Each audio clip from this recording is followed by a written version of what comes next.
You found it. Your home for the best content on your favorite team, the Fighting Tigers of LSU.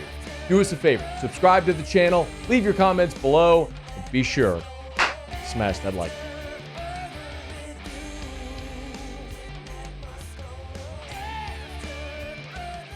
Hey, Jack, we appreciate the time, man. How are you? Doing good, man. Great to be on. Hey, man, it's our pleasure. Thanks for taking the time. Hey, what position do you play? Because I've seen you listed as an outside linebacker, as an edge, as a defensive end. Like, what do we call you? Yeah, I guess it's an edge defender. I'm a hybrid outside linebacker, true defensive end, kind of whatever it fits for the scheme. But I guess in our scheme, we consider me an edge, so 4-down lineman. Is it weird having worn the orange and blue and playing LSU just a month ago, and now you're a Tiger? To a certain extent, people that have seen my background, I build a background. I grew up a Gator fan, but my dad's fiance is a LSU fan, so it's kind of like a house divided growing up a little bit. Okay. Yeah, so we actually have a camp about 40 minutes outside of Baton Rouge, on the Tickfaw River. So I would say if Jacksonville's not my home and Gainesville's not my home, Baton Rouge will probably be third for me. So it's a very familiar area, and that's something a lot of people don't know and that's a big reason why, the comfortability with the area, the amount of connections I have and the amount of people I knew, it just made it kind of feel like it could be a new home for me. Dude, so how much time do you spend at the camp in Tickfaw? I was there probably 3 times last year. Like I said, my dad and his fiance, they spend a lot more time just because of football stuff, but we get down there quite a bit.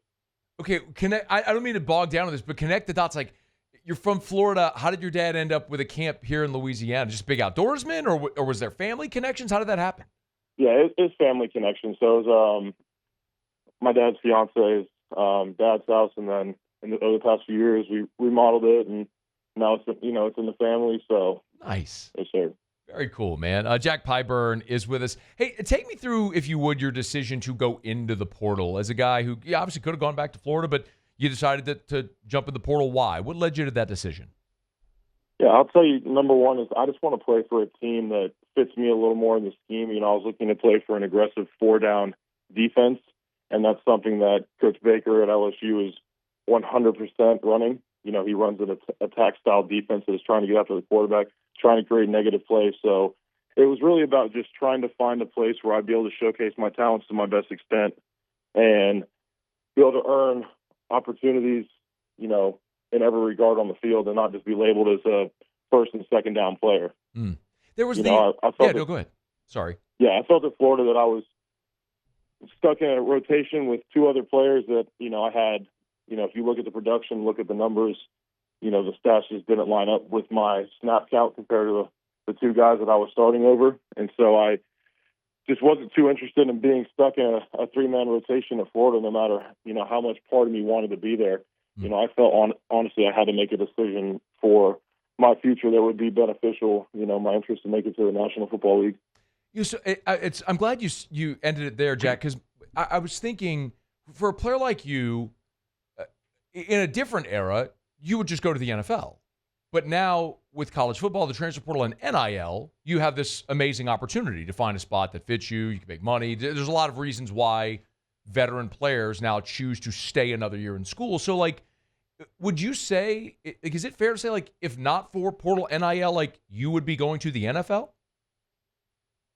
I wouldn't say that in regard.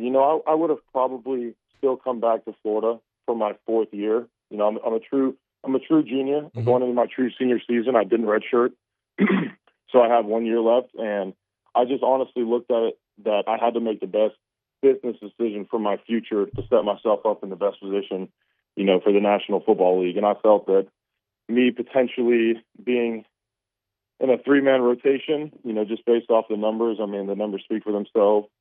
I just didn't see it as being the most beneficial option for me, my playing future. Sure. Jack Pyburn's with us. Yeah, Jack, I know there was the you talked about playing more snaps. There was the tweet that went around about your demands or whatever. I'm honestly not so much interested in that. I'm more interested in in your role and what that conversation was like with Blake Baker and maybe Kevin Peoples and the LSU defensive staff. how they see you on LSU's team in 2025.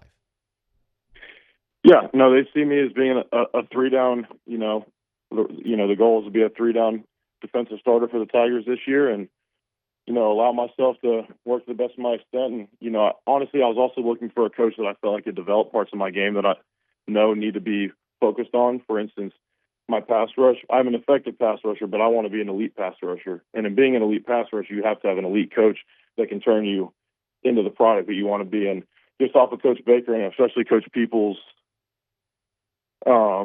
pedigree, they put a lot of guys into the league that they've developed, into higher round picks.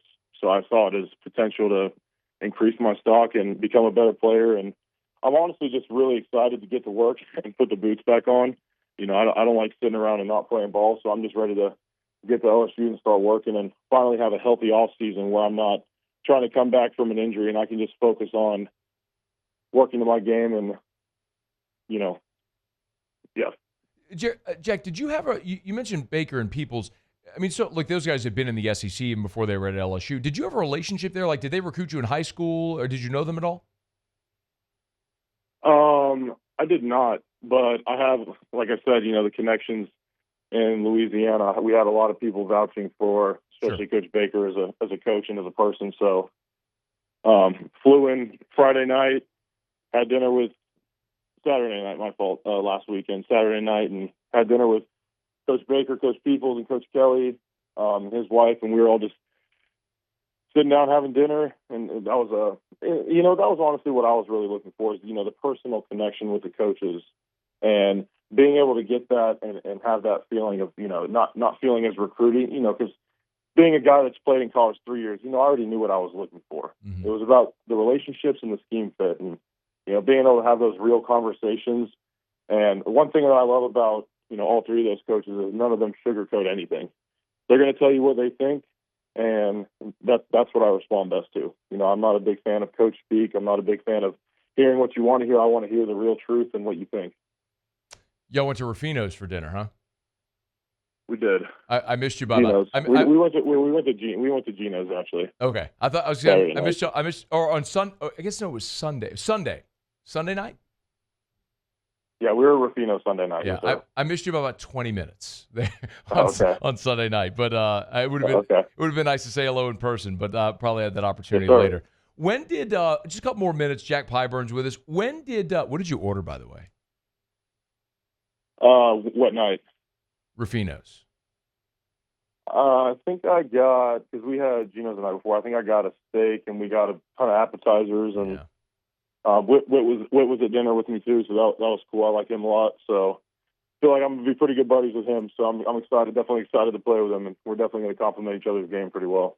I interviewed a buddy that covers Florida earlier in the week, and we're talking about you and about Jakeem, and he said he's a firm believer that every defense needs a psycho, and that you're a psycho, and that's a great thing. Like, would you and Whit kind of seem like you'd fit that mold on the field? Like, do you see yourself that way when you're playing?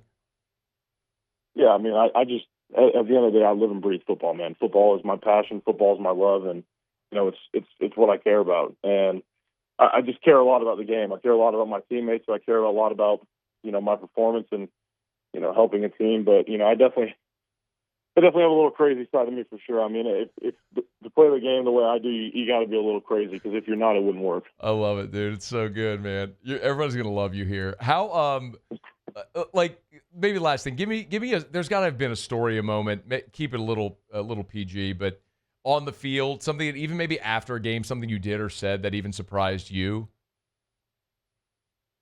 Honestly, dude, not really. I have a high feeling and belief in myself, and the amount of work that I put into being the position I'm in, like I said, nothing in life has ever been guaranteed to me, ever. I've never asked for any guarantees. I've never demanded anything. All I've done is work my entire life to be in the position I'm in. People told me I'd never be able to play at Florida. People told me I'd never be able to play Division I football. People told me I wouldn't even start in high school for some reason. But guess what? I proved them wrong at every step of the way. So that's what I'm about.